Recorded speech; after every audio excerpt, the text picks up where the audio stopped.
Bom, a gente está tratando de negócio jurídico, a gente já tratou, né, dos elementos do ato jurídico e da análise do negócio, do ato do negócio jurídico no plano da existência, quando é que ele existe, no plano da validade, quais são os requisitos, os elementos de validade no plano da eficácia. Hoje a gente vai passar ao estudo dos defeitos dos negócios jurídicos. Bom, quando é que um negócio jurídico feito padece de um defeito, o que é que pode causar um defeito no negócio jurídico e quais são as consequências desses defeitos, tá? Observem que o negócio jurídico, a gente começou a tratar dele no artigo 104 do Código Civil, tá? E aí nós fomos até o artigo 121, quando nós tratamos da condição do termo ou aplicado. Hoje a gente inicia no artigo 138, se vocês quiserem anotar. A aula de hoje, ela tem início no artigo 138. Tá pequeno.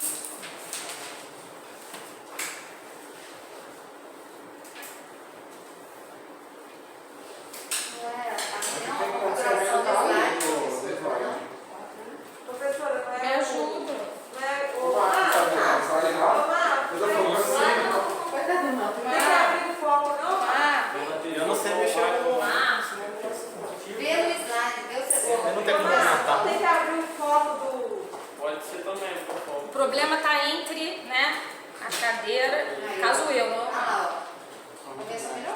Mas aí corta. Deve ser o foco do projetor. Deve ser esse negocinho aqui que eu não sei. Essa rodinha Aqui?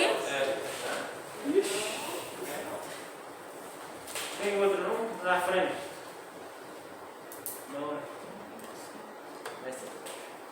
Não tem, é isso que nós temos, é isso que nós vamos fazer, né? Bom, eu vou passar esse material para vocês, como eu já disse, então vocês podem me ouvir falando. A primeira análise que a gente faz do negócio jurídico é sobre a vontade. A gente sabe que o negócio jurídico, diferente do fato jurídico em sentido estrito, né, ele depende de uma ação humana, né? Essa ação humana é uma manifestação de vontade, tá?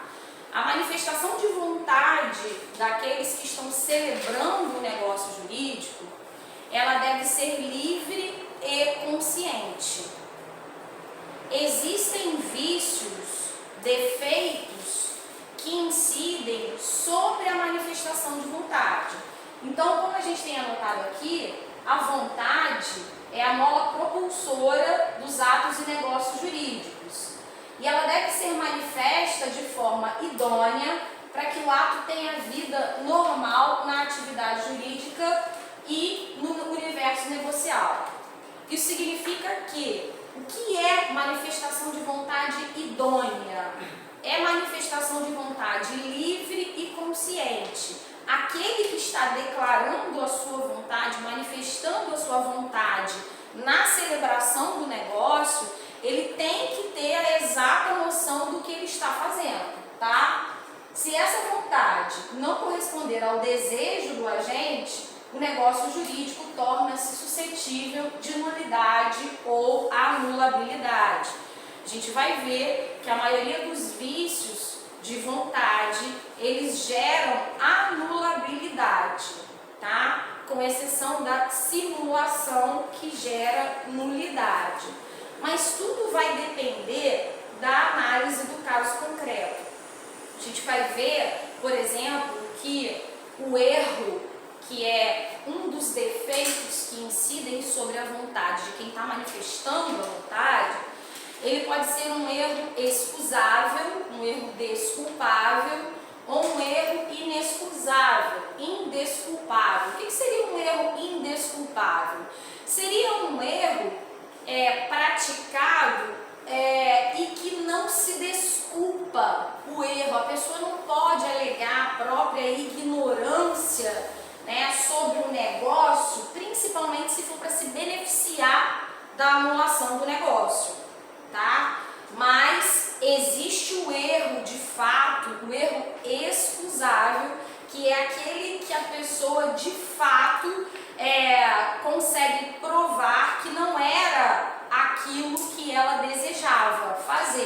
Então, se na manifestação de vontade, né, se essa vontade não corresponder ao desejo do agente, o negócio jurídico torna-se suscetível de nulidade e anulabilidade. A gente já sabe que as causas de nulidade são vícios graves, né? São causas imprescritíveis, questões que podem ser reconhecidas até mesmo de ofício pelo juiz, enquanto as causas de anulabilidade, elas são causas menos graves, que podem inclusive convalescer pelo decurso do tempo. Elas vão depender da alegação da existência delas, né, pela parte interessada. Certo? Fala, Marco. Aconteceu um caso lá no cartório esses dias, com um rapaz de idade já, falando que ele fez uma doação, só que ele pensava que era uma doação com reserva de usufruto. Essa doação de reserva de usufruto, quando ele assinou, no fim, quando ele foi entrar em eficácia o negócio jurídico, ele viu que era uma doação simples, e ele não era o usufrutuário da doação. Só depois da celebração. Só depois que aconteceu tudo que ele foi ver, ele sabia disso. Já está querendo tirar ele da própria casa, entendeu? E aí você pensa bem, né? Quem era essa pessoa? Em que condições esse negócio foi realizado? Né? Alguém coagiu a fazer ou ele agiu por erro? Né? Porque existe a diferença entre o dolo, que é a intenção de fazer o sujeito errar, e existe o erro que é praticado pelo próprio agente. Ninguém induziu o sujeito que ele se equivocou, errou de fato, né? Então a gente tem que analisar como é que foi feito esse negócio para saber o que foi que levou ele a esse erro. Se esse erro é um erro desculpável, né, excusável, ou um erro inexcusável. A gente precisa sempre analisar as circunstâncias da celebração do negócio jurídico. Então imagina que alguém chega na minha casa, me faz de refém, tá? E me leva pro cartório, imagina, pro cartório de registro de imóveis, e fica com a minha família lá, com a arma na cabeça, e me faz assinar uma escritura de venda, reconhecendo que eu recebi algo que eu não recebi. Né? Existe um vício. Eu estou fazendo aquela venda de vontade livre e consciente? Estou manifestando a minha vontade de maneira livre? Não estou. Muito menos consciente. Eu estou sob coação. Então, esse é um vício que torna o negócio jurídico defeituoso. É isso que a gente vai analisar. Muita gente chega, às vezes, com doação, né, de filho para pai, de pai para filho, sem a anuência dos demais filhos, né? Só que chega depois de 4 anos daquela doação, depois de prescrito o prazo para alegar aquela nulidade, e aí o vício já convaleceu. E o que acontece? Pois é, a gente tem que saber qual é o percentual da doação, né? Se extrapolou a legítima ou se não extrapolou a legítima. Porque se não extrapolou a legítima, A legítima que a senhora é a parte disponível, é a parte que eu posso dispor em favor de uma pessoa só, tá? Então, assim, resumidamente, esse negócio, ele tinha um vício, tá? E ele tem esse vício, ele tem um prazo, é um defeito.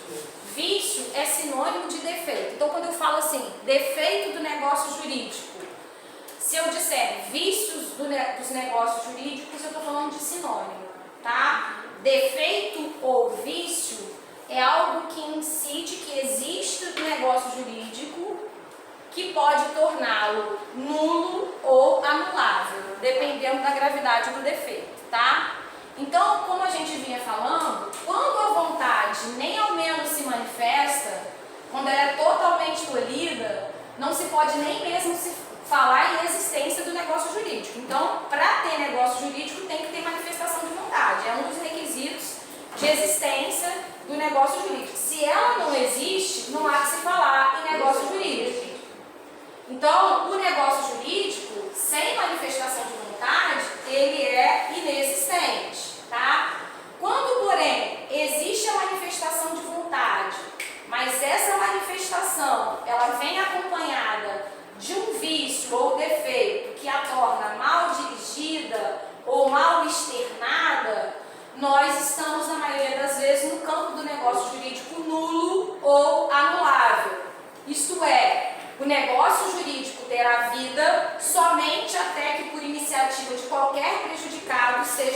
pedida a sua anulação.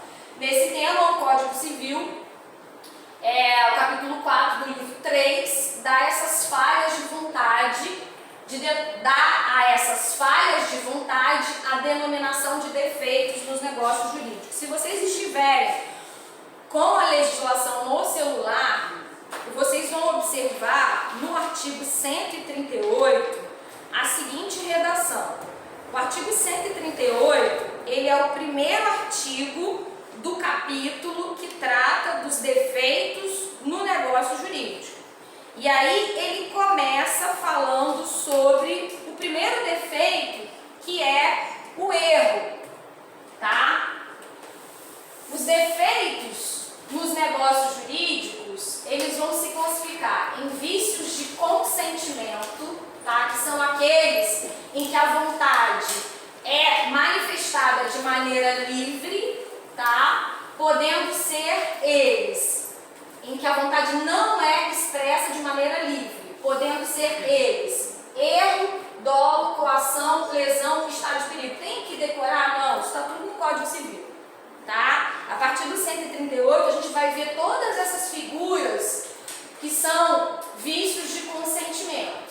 E nós também classificamos os defeitos em vícios sociais, tá? Que são aqueles em que a vontade manifesta não tem, na realidade, a intenção pura e de boa fé, que são a fraude contra credores e a simulação. Então, eu classifico os defeitos dos negócios jurídicos em dois grupos, tá? Eu tenho negócios jurídicos defeituosos por vícios do consentimento, tá? Que vícios do consentimento são esses? Erro, dolo, coação, lesão e estado de perigo. E eu também tenho defeitos dos negócios jurídicos que se classificam em vícios sociais, que são a fraude contra credores e a simulação. Qual a diferença entre esses dois grupos de vícios? Tá? Aqui, a vontade não é expressa de maneira livre e consciente. Aqui, a vontade, ela não tem uma intenção pura e de boa fé. A gente vai ver aqui, na fraude contra credores, por exemplo, que o negócio jurídico, ele é celebrado na intenção de fraudar o pagamento de alguém. Então, o devedor, para se esquivar do pagamento de uma dívida, ele vai celebrar um negócio jurídico, por exemplo, de venda, ele vai celebrar um negócio jurídico de doação, para ficar insolvente e não pagar credores. Ele manifestou a vontade livre e consciente? Ele manifestou, só que de má fé. Tá? Aqui, nos vícios do consentimento, a gente não trata da má fé. A gente trata de uma manifestação de vontade que não é feita de maneira livre e consciente. Por que não é livre e consciente? Porque quando eu manifesto a minha vontade por erro, no erro, eu posso até estar manifestando a minha vontade de maneira livre, mas eu não estou manifestando de maneira consciente. Eu estou equivocada, eu estou errada sobre algo daquele negócio, tá? Que pode ser sobre a pessoa que eu estou celebrando. Eu estou achando que eu estou celebrando com o Antônio, mas eu estou celebrando com o anel. Pode ser sobre a coisa que eu estou comprando, pode ser sobre características da coisa que eu estou comprando. Então eu estou manifestando a minha vontade de maneira livre, mas não estou manifestando de maneira consciente, porque existe um erro, um defeito naquela minha manifestação de vontade. A gente vai ver. Um outro vício que incide na manifestação de vontade é a coação. E aí, eu não estou manifestando a minha vontade nem de maneira livre e nem de maneira consciente, porque eu estou sendo coagida por uma força externa a manifestar a minha vontade daquela maneira. E também a lesão, que é quando eu manifesto a vontade de maneira não livre e consciente, o estado de perigo que nós vamos ver. Eu vou tentar ver todos os vícios de consentimento na aula de hoje.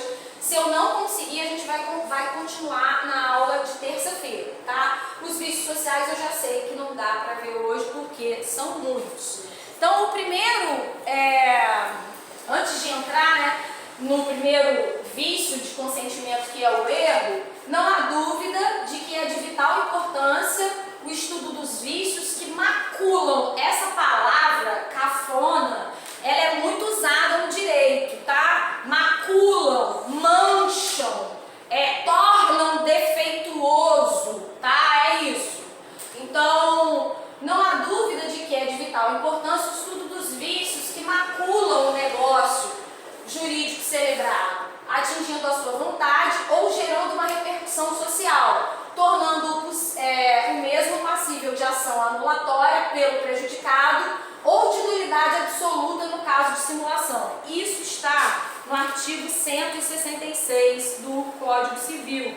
Diz assim o artigo 166: é nulo o negócio jurídico quando celebrado por pessoa absolutamente incapaz, quando ele for ilícito, impossível ou indeterminado no objeto, quando o motivo determinante comum a ambas as partes for ilícito, quando ele não se revestir da forma prescrita em lei. Então, a lei exige uma forma do negócio, como, por exemplo, a escritura pública devidamente registrada para compra e venda de bens imóveis. Então, se a lei exige o ato jurídico que não perfaz, que não preenche essas exigências, é nulo, tá? O negócio jurídico é nulo. Quando for preterida alguma solenidade que a lei considere essencial para a sua validade, então a lei exige testemunhas num testamento, né? Essa é uma razão de nulidade se não existirem as testemunhas no testamento, tá? E também quando tiver por objetivo fraudar a lei. É nulo o negócio jurídico se a lei taxativamente o declarar nulo ou proibir a prática, tá? O 167 diz assim: é nulo o negócio jurídico simulado. Então, só para voltar aqui, a lei declara expressamente que a simulação é causa de nulidade absoluta, tá? E o que seria a simulação? Né? Pode dar um exemplo aí. Não, eu ia perguntar o que era agora. Eu na verdade estou doando para o meu filho, mas estou simulando uma compra e venda. Certo? Então, ao invés de eu fazer a doação, eu simulo uma compra e venda para me livrar da necessidade da anuência dos demais herdeiros. Doação é mais caro também. Sim, porque na doação o imposto é 2 vezes mais do que na venda, né? Então muitas pessoas simulam na forma de compra e venda até mesmo para burlar o recolhimento dos impostos, né? Demanda a prova, tá? Todo vício de consentimento demanda a prova. Se o vício é de nulidade, a gente vai ter que olhar aí, bom, celebrado por absolutamente incapaz. Como é que eu provo que o negócio jurídico é nulo? Só pela qualificação de quem está vendendo ou de quem está comprando, está lá. Documento de identificação dele tem o nascimento dele. Então, se ele tem menos de 16 anos, ele é absolutamente incapaz, ali já está a prova da nulidade, né? Bom, como é que eu provo que o negócio jurídico é ilícito? Bastando demonstrar que o objeto ou que a maneira de transacionar não está de acordo com a lei, certo? Então, o que aconteceu agora nas últimas semanas, né? Foi presa uma quadrilha de investidores sob a alegação de que o que eles praticavam era um crime constituir pirâmide, né, seria um crime contra, supostamente um crime contra o sistema financeiro. Então, o objeto era ilícito, né? O negócio jurídico feria a lei porque, segundo se alega, configurava prática de crime contra o sistema financeiro. Então, assim, o objeto do negócio jurídico tem que ser lícito. Como é que eu provo essa terceira causa de nulidade? Que o motivo determinante comum a ambas as partes era ilícito. Isso você vai ter que, de fato, vai ter que existir uma investigação que prove que a razão da celebração daquele negócio jurídico ali, na verdade, era ilícita, né? Era para a compra de armas, era para a compra de drogas, você vai ter que mostrar que o motivo da celebração daquele negócio para ambas as partes e não para uma só, porque uma pode estar enganada, pode não estar ciente, né, da intenção da outra. Então aí não é nulo, seria anulável, né? Bom, já falei de não revestir da forma prescrita em lei. Como é que eu provo isso? Basta eu pegar o testamento. Vou cumprir o testamento. Cadê os testemunhos que a lei exige que tem que ter nesse testamento? Já tem a nulidade aí, entendeu? Então, os vícios, eles serão provados por meio de provas e também de provas escritas e por meio de provas orais. Os vícios de erro, dolo, coação, eles não são fáceis de provar. Já vou te responder. Eles não são fáceis de provar, tá? Então, é preciso ter um conhecimento sobre a maneira de celebração do negócio jurídico, sobre a característica das partes envolvidas, para que você identifique o vício. Porque, às vezes, isso já aconteceu comigo, chega um cliente no escritório dizendo que vendeu determinada posse sem saber que já tinha a uso capião daquele bem. Ele é notificado a uso capião? Aí, na verdade, vendeu a preço de banana por desconhecer que já tinha a propriedade do bem. Porque quando eu adquiro a propriedade pela uso capião, a sentença do processo da ação que eu vou entrar de uso capião, ela vai simplesmente declarar uma situação que já existia. Então, ali, o sujeito, e aí a pessoa diz assim, não, mas se eu soubesse que eu tinha uso capião, eu não venderia por esse preço. Aí você diz assim, tá, e agora? Eu preciso pesquisar, né, na celebração desse negócio, se essa pessoa tinha condição de discernir, de entender o que ela estava fazendo. E se de alguma maneira ela foi induzida a pensar outra coisa pela parte que estava comprando. Se ela já soubesse que ele já tinha uso campeão, foi uma má fé? Sim, que foi o que eu aleguei. Sabia que tinha e se omitiu. E disse que era dela, que a posse era dela. Então, assim, existiam vícios para ser alegados. Pode falar, fala. Não. Tá bom. Já está escrito. Ah, tá. Então, os vícios no consentimento, que são vícios na manifestação de vontade, eles também vão demandar prova, tá? Bom, erro ou ignorância? Professora. Oi. Tipo assim, tiveram um contrato, foi um terreno, pagou todo o dinheiro e não foi desse jeito.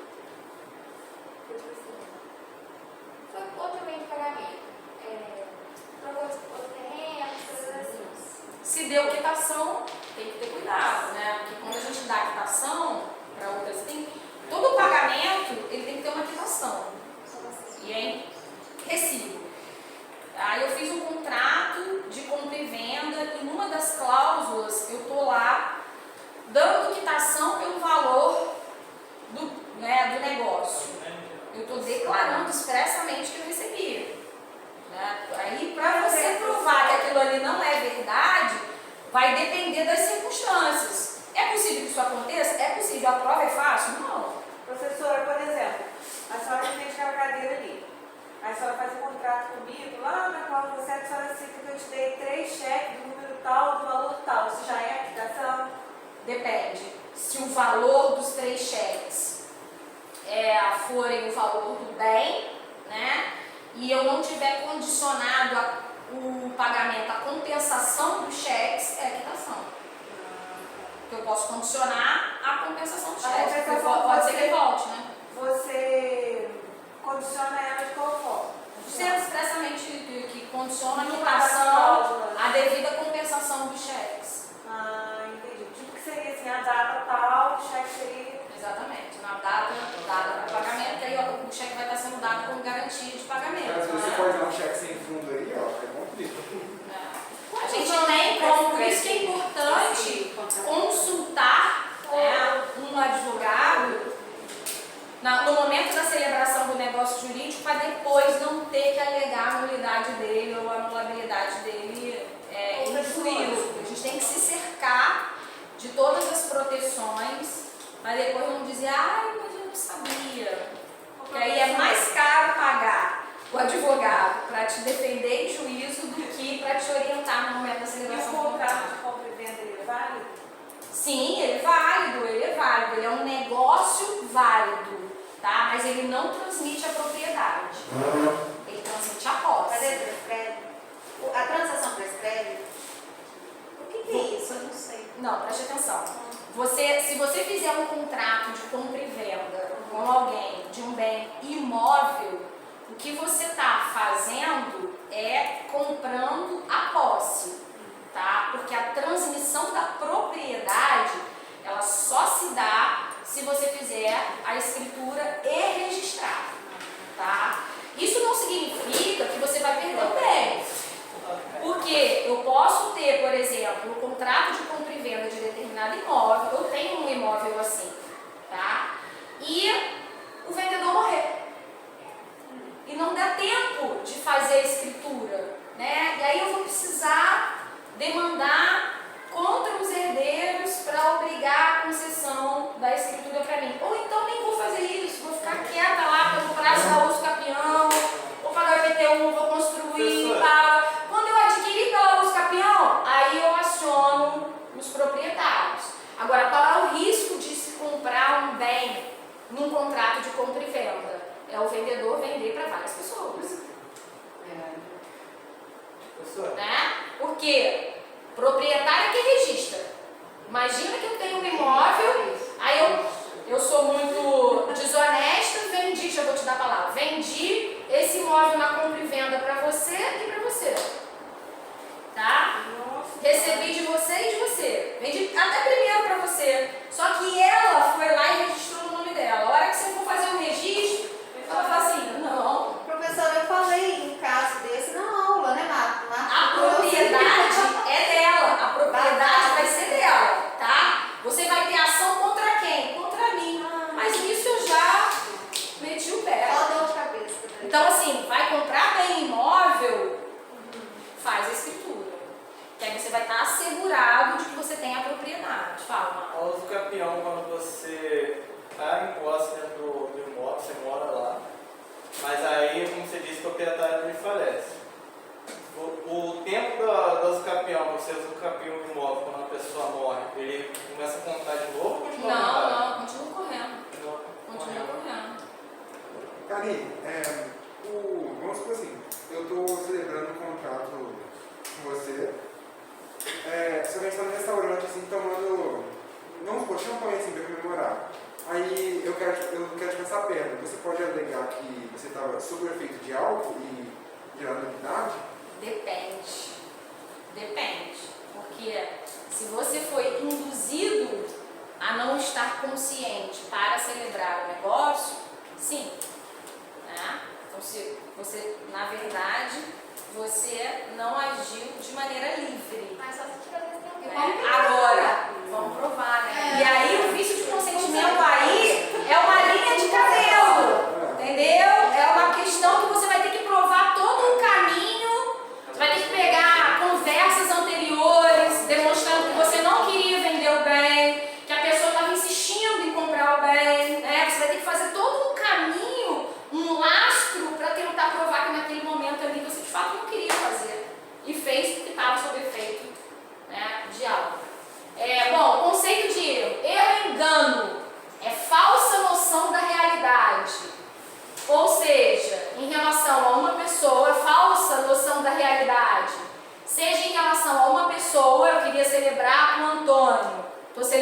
José sem saber, tá? Seja com relação ao negócio, eu estou achando que eu estou fazendo um contrato de comodato, que é empréstimo gratuito, mas na verdade eu estou fazendo de locação, que tem contraprestação, tá? Então eu estou errando sobre a natureza do negócio, eu estou achando que eu estou pegando emprestado para não pagar. Comodato é assim, é empréstimo gratuito, mas na verdade o que consta é uma locação. Eu estou errando sobre o negócio, sobre o objeto que eu estou comprando.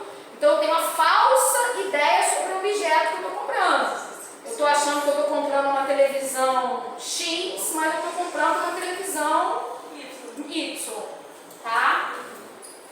E que a ou de direito, e aí que vem aquele erro de direito, eu não sabia que eu tinha usucapião. Professora, o usucapião é de quanto tempo? Depende. Nós temos várias espécies de usucapião, inclusive uma usucapião muito pouco conhecida, que é a usucapião marital, que é em razão da separação, né? O cônjuge que abandona o imóvel até 250 metros quadrados, ele, depois de 2 anos, ele perde a parte dele para o cônjuge que fica. O cônjuge Você não pode sair mais de casa, não. Você tem que ficar para não perder. Não, mas aí tem essa questão, não pode ter outro imóvel, né? Tem que ter até 250 metros quadrados. Tem uma finalidade social, né? Que é de proteger aquele que fica em casa com a família, né? Tem um fim social isso, né? Bom, então o erro, ele é a falsa noção da realidade em relação a uma pessoa, um negócio, objeto ou direito que acomete a vontade de uma das partes que celebrou o negócio jurídico. Quando o erro se dá na formação da vontade, tem-se o chamado erro vício, tá? Ou seja, a manifestação da vontade ainda não foi feita, tá? Quando acontece na declaração da vontade, configura erro obstáculo, também denominado erro obstativo. O erro vício se forma antes da declaração, mas é com ela que ele se substancializa, é com a declaração que ela se substancializa. Nesse erro, não há desconformidade entre a vontade e a declaração. Por exemplo, Antônio compra o prédio de Benito, que na verdade é de José. Então, na verdade, aqui eu tenho um erro que o Antônio, ele queria comprar, tá? Ele queria comprar, mas ele achou que o prédio era de outra pessoa. Então, a vontade do Antônio era de comprar, a manifestação de vontade era de comprar, era. Na formação da vontade dele, ele tinha a intenção de comprar, tá? Só que esse bem não era de Benito, ele na verdade era de outra pessoa. Já o erro obstáculo, esse é o erro que se dá na formação da vontade. Já o erro obstáculo, ele se dá na comunicação. Por exemplo, o agente quer dizer Amarildo e diz Antônio.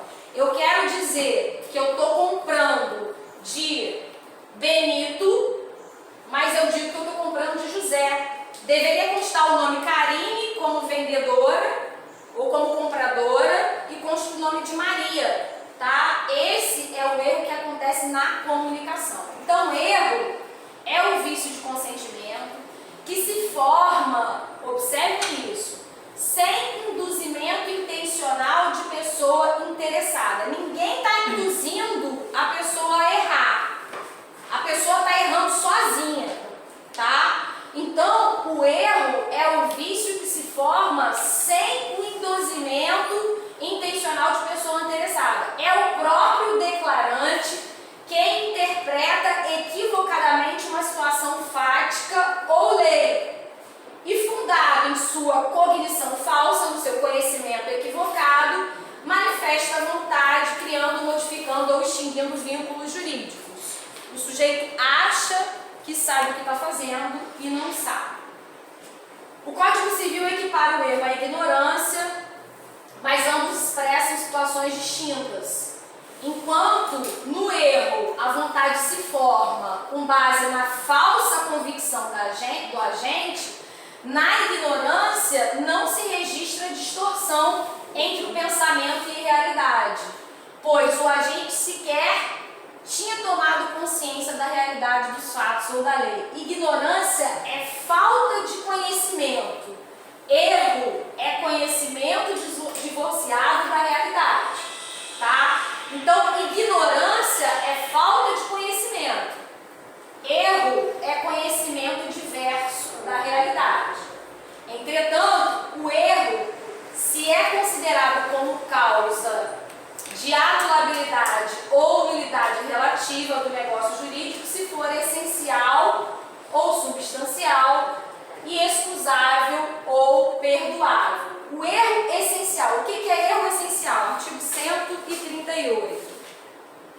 São anuláveis os negócios jurídicos quando as declarações de vontade emanarem de erro substancial que poderia ser percebido por pessoa de diligência normal em face das circunstâncias do negócio. Então, artigo 138. São anuláveis e não nulos os negócios jurídicos quando as declarações de vontade emanarem de erro substancial que poderia ser percebido por pessoa de diligência normal em face das circunstâncias do negócio. Então, o que é o erro essencial ou substancial? O que é o erro essencial ou substancial? É aquele que incide sobre a causa do negócio que se pratica, sem o qual este não teria se realizado. A minha cliente não sabia que tinha a posse ad uso capione do bem. Ela, se soubesse, não teria celebrado o negócio jurídico por aquele preço, tá? Isso é erro essencial. Isso quer dizer como posse do capione? Que é a posse que já pode entrar com o capione. Exatamente. É o caso dos colecionadores que pretendem adquirir uma estátua de marfim. É o caso de colecionador, depois eu vou corrigir isso aqui, que pretende adquirir uma estátua de marfim e compra, por engano, uma peça feita de material sintético, tá? Se ele soubesse que a peça era de material sintético, ele não teria comprado a peça. Sendo assim, o erro não prejudica a validade do negócio jurídico quando a pessoa a quem a manifestação de vontade se dirige se oferecer para executá-la na conformidade da vontade real do manifestante. Não tem problema nenhum. Se a compradora chegasse para a minha cliente e dissesse assim: não, de fato, você tem a posse de uso capione, sua posse ela vale mais do que você está me vendendo. Eu vou te pagar a diferença, tá? Vamos fazer uma avaliação aí de quanto é que vale e eu vou te pagar essa diferença. Então, se isso acontece, eu não preciso falar em nulidade do negócio jurídico, em defeito do negócio jurídico. Então, é isso que diz o 144. O 144 diz assim: o erro não prejudica a validade do negócio jurídico quando a pessoa a quem a manifestação de vontade se dirige se oferecer para executá-la na conformidade da vontade do real do manifestante, tá? Então, é o que diz o 144. Por exemplo, o João pensa que comprou o lote número 2 da quadra A, quando na verdade adquiriu o lote número 2 da quadra B. Trata-se de erro substancial. Mas se antes de anular o negócio jurídico, o vendedor entregar o lote certo, não há que se falar em vício, tá? É muito comum isso acontecer? Esses erros assim? Principalmente quando tem má fé da outra parte. Alguém está querendo se dar bem. Tá? Mas assim, eu errei, Ou alguém, quando há má fé, vai parar na justiça. Quando não há má fé, as partes se resolvem. Ô, professora, hoje eu fui testemunha de um cara que, assim, são dois irmãos. Um é homossexual, o outro é normal. Esse da fé, eu o homem, era porque ele fez uma casa na frente do terreno e aí ele morava com a mãe, o pai e esse irmão. Morava tudo ali, a família. O irmão que fez. Eu vou botar o irmão lá, por exemplo. Aí o que aconteceu? Ele, apesar do tempo, ele entregou os pais no asilo e mandou o outro irmão embora de casa. Aí os pais lá no asilo, o irmão passou um tempo, esse outro irmão que mandou embora de casa, conversou com ele, se ele não dava um pedaço atrás para ele construir um barraquinho para ele buscar os pais no asilo e morar ali. Ele foi e deu. Aí o que aconteceu? Quando foi agora, os pais morreram. Ele foi, entrou na justiça com o irmão embora.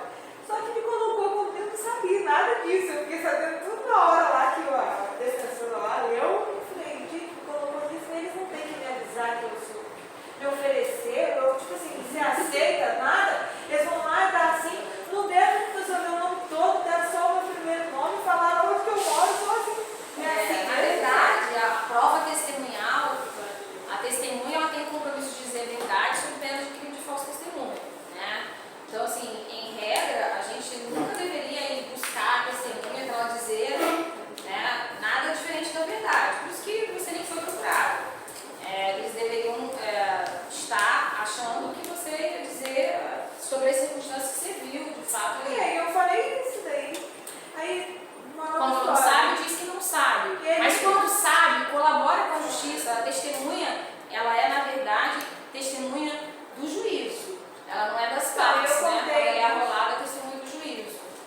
Eu, além de ter contado isso que eu contei para a senhora, na hora que eu estava lá como testemunha, eu acho que eu até perguntei do juízo terrível, eu fiquei com tanta pena do outro que né? Mas a testemunha não pode ter pena. Mas, A testemunha tem que falar só o que sabe, só a verdade. Eu acabei falando assim, mas aonde que esse menino vai morar? Na rua? Eu falei assim. Aí quem julga é o juiz, né? Aí quem decide é o juiz. Mas aí, professora, ele perde o irmão? Aí vai depender das provas. Vai depender de todo o conjunto de provas que tem dentro do processo. O juiz ele vai julgar de acordo com os fatos e de acordo com as provas produzidas dentro do processo. Entendeu? Fala. Eu vou te dar a palavra de novo, fala. Lá no erro vício, que fala que José comprou um prédio de Antônio, mas que era de outra pessoa.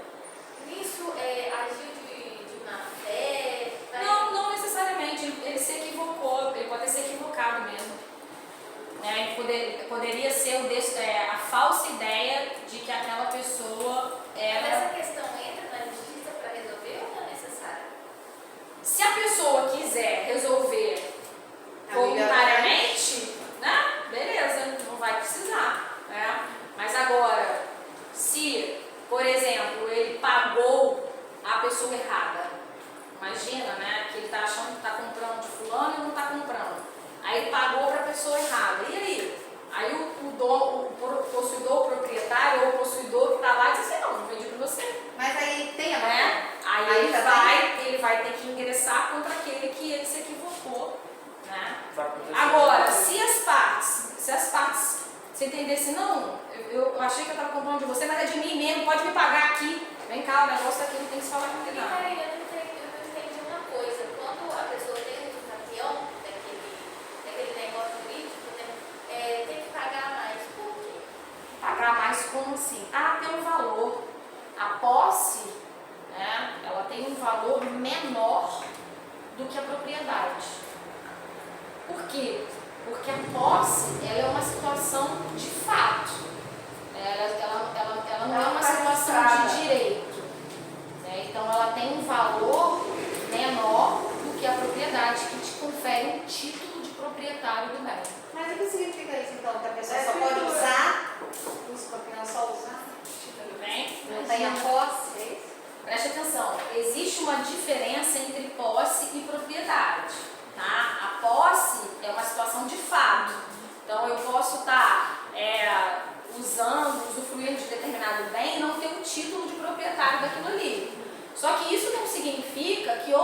pessoa pode chegar lá e me molestar, que outra pessoa pode chegar lá e querer me tirar, me tomar aquela posse. Essa posse, ela tem proteção jurídica. A lei protege o possuidor, tá? O locatário, ele é um possuidor.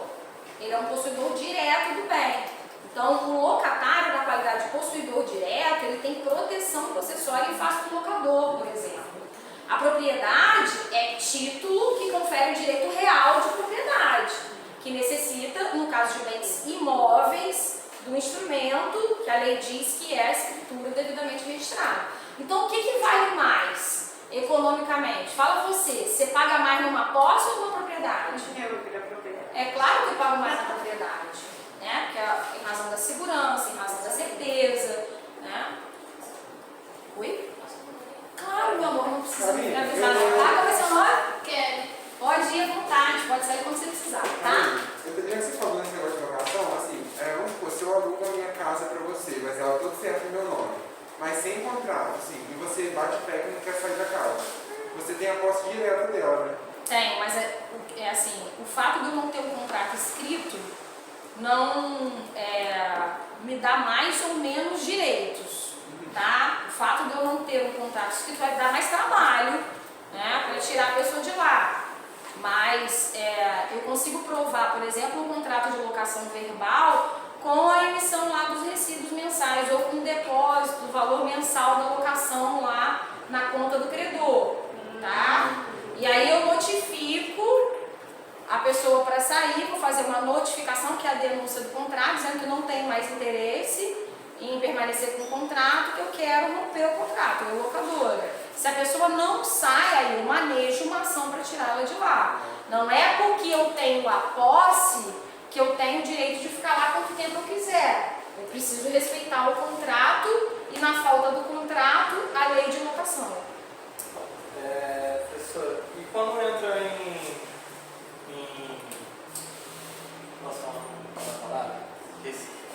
quando está o possuidor do imóvel e a pessoa que é proprietária, e o proprietário quer tirar a pessoa que está em posse, e ela está com a posse por contrato de compra e venda, tem a possibilidade disso acontecer? Aí vai depender se existe algum descumprimento das cláusulas contratuais. Oi? Tipo, não pagar o aluguel. Não só não pagar, ele está falando até de compra e venda. Tipo assim, eu fiz a compra e venda e o sujeito entrou na posse direta do bem. Sem me pagar tudo, ele entrou na posse direta do bem e acabou de me pagar. E aí? Né? Tem que ter essa cláusula prevendo, né? Seria uma cláusula penal, porque é um risco que o vendedor que deixa a pessoa entrar na posse sem receber o valor total corre. Mas aí o indivíduo agiu de má fé, né? Oi? O indivíduo agiu de má fé para não pagar. Sim, ele pode ter agido de má fé ou não. Você concorda comigo que ele pode ter perdido o emprego? Mas ele então pode comunicar, né? Então, para o vendedor estar seguro de que esteja o comprador de boa ou de má fé, né, ele possa ter o bem de volta, ele tem que botar uma cláusula contratual lá. Porque muitas coisas podem acontecer, o comprador pode morrer, E deixa eu te perguntar. né? E aí a posse pode estar lá com a esposa dele. E aí não tem uma previsão. E aí, então é preciso, na hora de formalizar um contrato, amarrar todas essas situações. As grandes empresas, as grandes incorporadoras que vendem bens imóveis, elas amarram o contrato de maneira a se garantir de toda a intercorrência que possa acontecer naquele contrato. Você faz o contrato e você quer que a pessoa que alugou a casa saia. Você avisa ela, tem como escrito? Tem. Primeiro você tem que respeitar o prazo do contrato, né? E se for uma locação residencial, você estiver precisando para moradia própria, você vai ter que fazer a notificação e pagar a multa se tiver previsão contratual, né? Se a pessoa não estiver pagando aluguel, também tem que esperar esse prazo? Sempre existe um prazo, que é o prazo que o credor dá para o sujeito pagar, né? E aí, não pagando, fala, Tim, ele poderia manejar a ação de despejo do credor, né? mesmo se essa pessoa Então, tiver condição assim, de pagar o aluguel, se a pessoa não tiver, perdeu o emprego, O sei juiz lá, falou hoje. sim, e assim, O juiz ela falou. pode respeitar? sim, Isso aí é sim. social. Se ela não tiver lugar nenhum pra ir, ela se vira. Falou assim.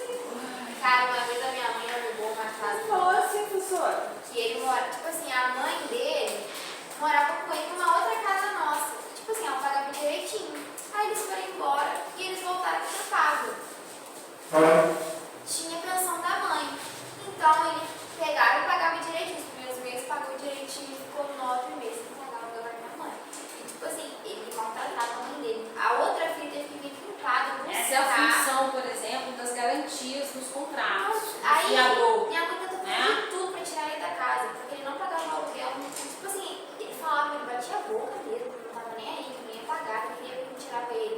Minha mãe teve que mandar cortar a água, mandar cortar a luz. A âmpula cortou a luz lá, ele fez um gato lá.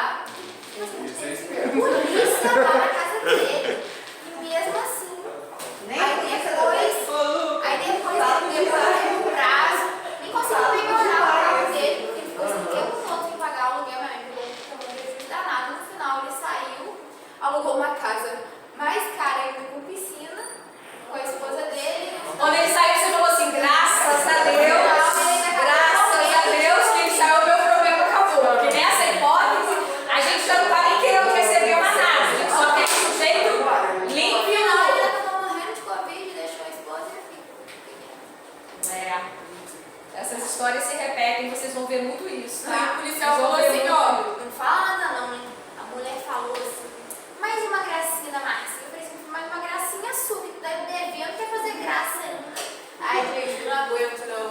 Pra isso você tá estudando. Pra você nem precisar bater essa boca aí. Já Ô, modificar e tirar ele de professora, lá. volta! Eu sei que a senhora já passou, mas volta naquela questão do escorpião. Quando a senhora você quer fala- voltar ao slide? Não. Quando a senhora fala que a pessoa não sabia que tinha o direito, e aí ela se arrepende e fala, poxa, se eu soubesse, teria vendido mais caro isso. Volta, repete. Por quê? Porque quando eu tenho uma propriedade, eu tenho um bem de valor maior do que quando eu tenho uma simples posse. Tá? Por quê? Porque a propriedade, ela te confere segurança. Eu perdi Né? essa parte. A posse, ela é um estado de fato que ainda vai demandar uma futura possibilidade de transformação em propriedade, diferente da propriedade, que é um direito real que te liga à coisa. Existe uma disciplina dentro do direito civil, que é no 5º período, que chama Direito das Coisas, onde vocês estudam a posse e todos os direitos reais. O primeiro dos direitos reais a parte a ser estudada é a propriedade, tá? Essa palavra que eu perdi, a propriedade. Bom, quais são as espécies? Que horas são, pessoal? 8h20. Não tem problema não, deixa eu explicar uma coisa. Eu sei que às vezes parece que fica truncado e fica agarrado, a gente não consegue evoluir, mas o objetivo da gente estar aqui na sala de aula é realmente dar voz a vocês, né? A gente fica longe na rede, a gente fica longe dessa possibilidade de troca.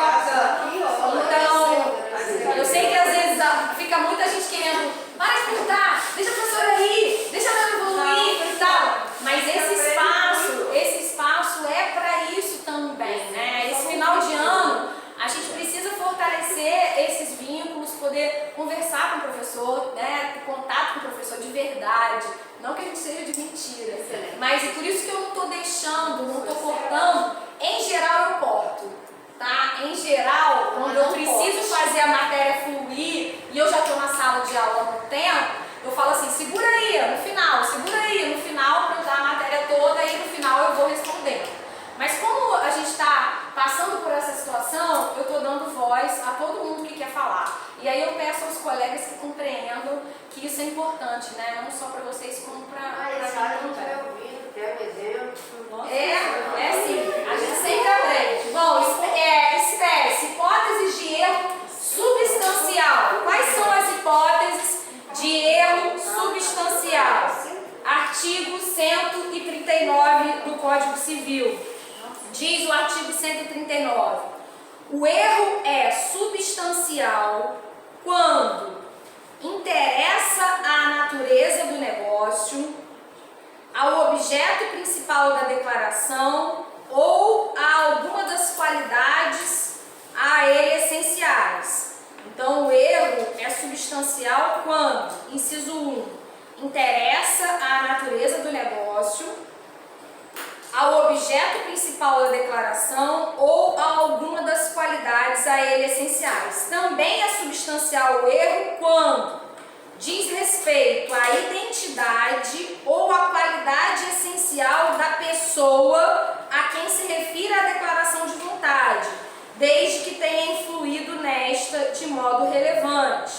Também é substancial o erro quando, sendo de direito e não implicando recusa à aplicação da lei, for o motivo único ou principal do negócio jurídico. A gente já falou que o erro ele pode incidir sobre o negócio, ele pode incidir sobre o objeto do negócio e ele pode incidir sobre a pessoa com a qual a gente está celebrando o negócio. Quais são as... Quê? Visto no trabalho. Pois é, vou ter que dar um visto de trabalho agora. Essas aqui, obrigado, tá? Porque eu me esqueci mesmo. Essas aqui são as espécies de erro substancial. Eu vou liberar hoje esse slide na plataforma para que vocês tenham acesso e a gente continue tratando na próxima aula, tá? E agora eu vou dar um visto aí no trabalho. Você mandou esse e-mail? Não, gente, porque tem vivo que eu vi.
tem. Começa aqui. Eu não tô vendo isso há muito tempo. Aí termina aqui. Muito bem! Arrasou! Terça-feira você vai lá na escola. Então, rapaz, Posso aparecer lá? claro, mas o problema é que eles querem que eu fale sobre um tema que é de direito penal. Até problema. O negócio que ela passa uma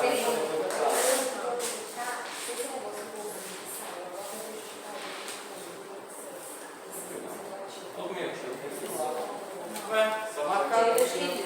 O cara tá de paz.